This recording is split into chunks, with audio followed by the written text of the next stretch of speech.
Today's training might be a little rough. You sure talk a lot. Hello and welcome to What the Gaming. Now I'm going to talk about today some stuff in gaming that kind of perturbed me or put me off a little bit, and this doesn't necessarily mean that like it's good or bad.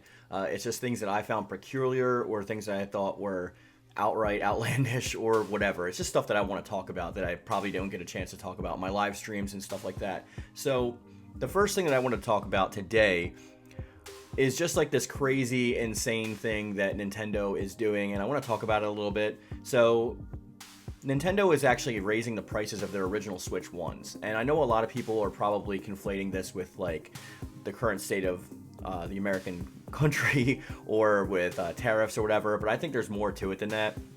Personally, I think that since like there was such a backlash over the Switch 2, even though it sold incredibly well, it was like I think like the highest selling first week for like any console or something like that, crazy. I do think that people particularly didn't buy the system en masse as much as Nintendo thought they were going to. And in order to kind of go counteract that, they want to get their profit sharing, their revenue up, because maybe the system costs more to produce than they're actually selling it for. I know they did come out before and say that the price that they initially went with was including whatever projections they were having for tariffs and stuff like that, but maybe since like things are waxing and waning, or maybe they just didn't make as much as they thought they were going to make, whatever the reason may be, they are increasing the prices of the Nintendo Switch 1. This includes all models. So if you'll see on the screen, I believe the first one goes by 30, then 40, then 50. So it's the Switch Lite is going up by $30. The Switch first version, the Switch 1, is going up by $40, and the Switch OLED finally is going up by $50. So while this doesn't seem like too crazy of a jump, going from like $350 MSRP or $349.99 to $399.99 for an OLED model is a kind of telling of a few things. I think the first thing is that a lot of people are buying Switch 1s en masse, just based on the fact that a lot of these games can be played on Switch 1 that have upgrades for the Switch 2, and we're not in the era yet necessarily where you have to just buy that version of that game for that specific console. I think that the market is a little off here, where they think that like Nintendo is either not going to make Switch 2 exclusive games, or it's not going to be off in the far bit in future. Maybe they grew up with PS5, where they see that you can still play a ton of PS4 games and not necessarily too many exclusives in this current generation, and maybe that's where their headspace is as a consumer. But I mean, make no mistakes about it, Pokemon, let's say ZA, will probably be a Switch 1 game also, but Pokemon Generation 10 next year is probably going to be Switch 2 exclusive. So I think that might be if I'm guessing correctly on that, that might be a little bit off for consumer base to actually think that they actually care about those projections. But I also think that there's a little bit more behind the scenes that it's involved in that, with just like Nintendo wanting to profit share or monopolize on the fact that they are a shared system, the Switch family of systems as they call it, and people are actually still buying the Switch 1, so maybe they can scrape some more profit off the barrel before that generation is completely over and done with. Because of the backwards compatibility, it does make the Switch 1 kind of useless, similarly how to the PlayStation 5 makes the PlayStation 4 useless. We haven't really seen that in prior generations, since maybe the PS3 when it first came out, where it actually had system on a chip and you can play PlayStation 1 and PlayStation 2 games, and the backwards compatibility of that was like very heavy. There was a lot there. 360 didn't do it because there's still a lot of games on Xbox you can't play on 360, and you know, vice versa going up the ladder for the Xboxes. Like I still believe, I think like you can only play like 33% of Xbox games on like an Xbox Series X, for example. So their backwards compatibility isn't great, but neither is Sony's. But in this instance, I think that the only time we've actually seen this in a generational shift move with like a big company was with the PlayStation 3. And then they went crazy over the price back then also. But I think that like when we're talking about the Switch in particular, the most egregious part of that is that a lot of these systems are focused on families and family play with games like Mario Kart and stuff like that. Of course, like adults play it too, but it's generally seen as the cheaper option when it comes to gaming for families.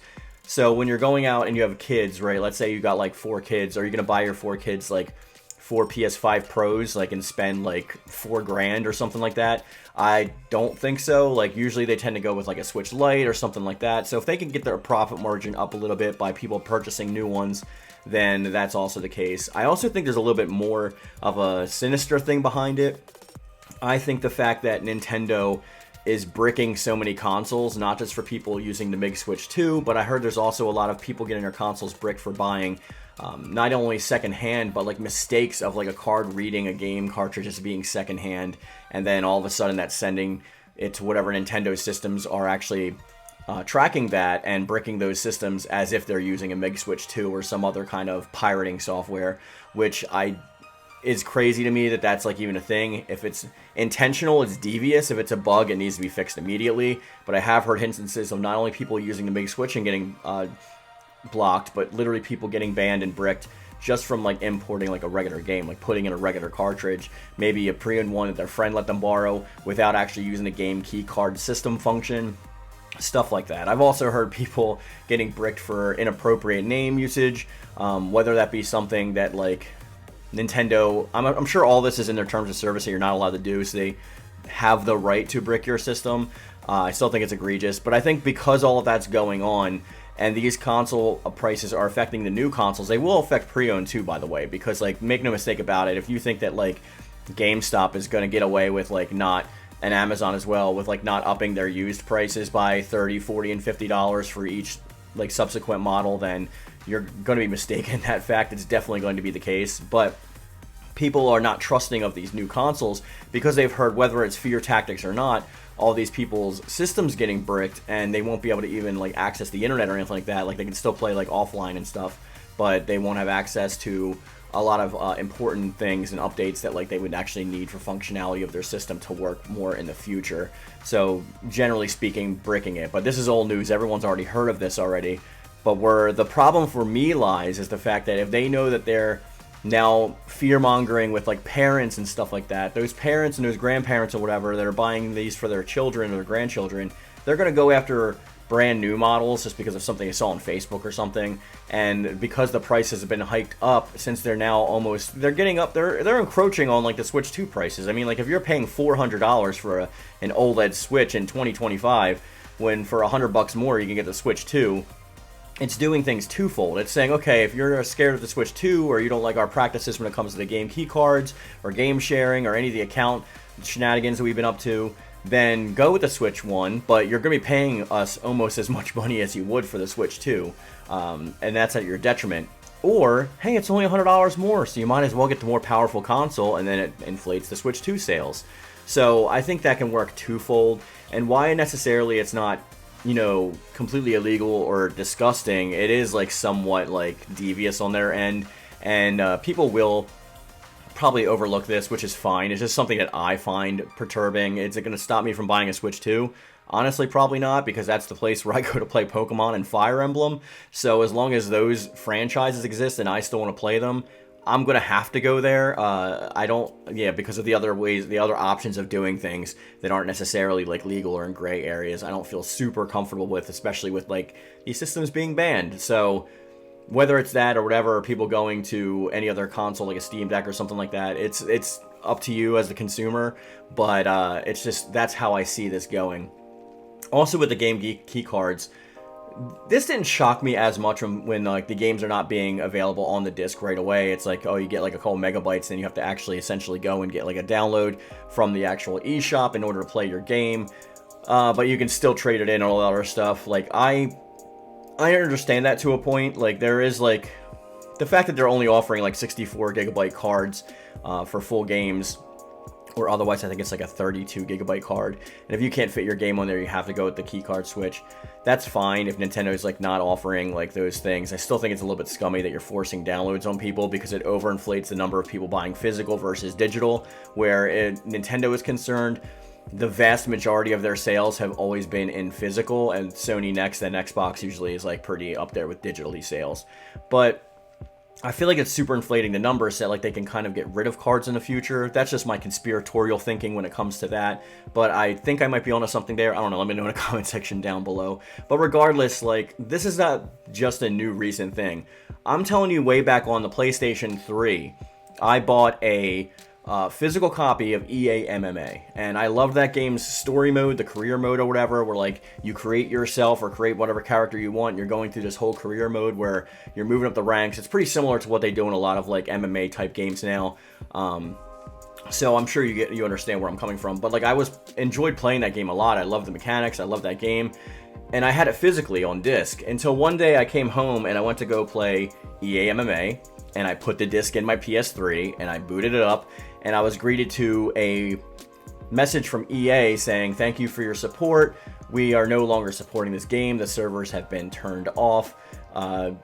And that's basically it. My game has now become a coaster. They didn't let you access the offline modes. They didn't let you access the career mode. It's not that they just like took away the online capabilities, or that if you want to search for somebody you get like an error. The whole game just messaged you with a message in the beginning and welcomed you with like, you now own a coaster. So this has been going on for a while, and of course the more scummy companies like EA and like the Ubisofts are the ones that are going to get away with this stuff first. But Nintendo was, like, in my opinion, always seen as like a beacon of like, not that we're necessarily for the players, because when it comes to like competition and stuff, they sue the pants off of anybody who like does anything, whether it's like run an emulation site, give out emulation codes, try to have concepts of of their games and other people's games. Like they go hard in the paint whenever it comes to like legality issues. So I can kind of see them going this way, but I must say I am taken aback by the actions that they have been doing with their Switch 2 console, because you would think, like, since it's already so much more expensive than the Switch 1 was, you want more people to have your console. But again, like I said, it didn't affect it because it's like the fastest growing selling system at launch or whatever, so good for them. But I just thought that was odd and strange, and it did put me off a little bit. But I don't know, I kind of want to throw the question back onto you guys now, and like let me know what you think in the comment section down below. Do you think that Nintendo doing all these things is super scummy? You just think this is business as usual? And this is not even going to say about them making some games like $80, which is going to push things in the future into a direction that I don't even want to see coming. But all your thoughts and concerns, please let me know in the comment section down below, or you'll find a link to my Discord in the description box. So with that being said, guys, we're going to bring this video to a close. Thank you for let me rant, and this is the first episode of What the Gaming. So if you kind of like these like story news element things, drop a like and let me know in the comment section down below so I can keep on doing them. Catch you guys on the next one. Ivy Valentine subscribes to Mark Yoon, so should you. Enjoy your treat! Sorry, but I gotta go.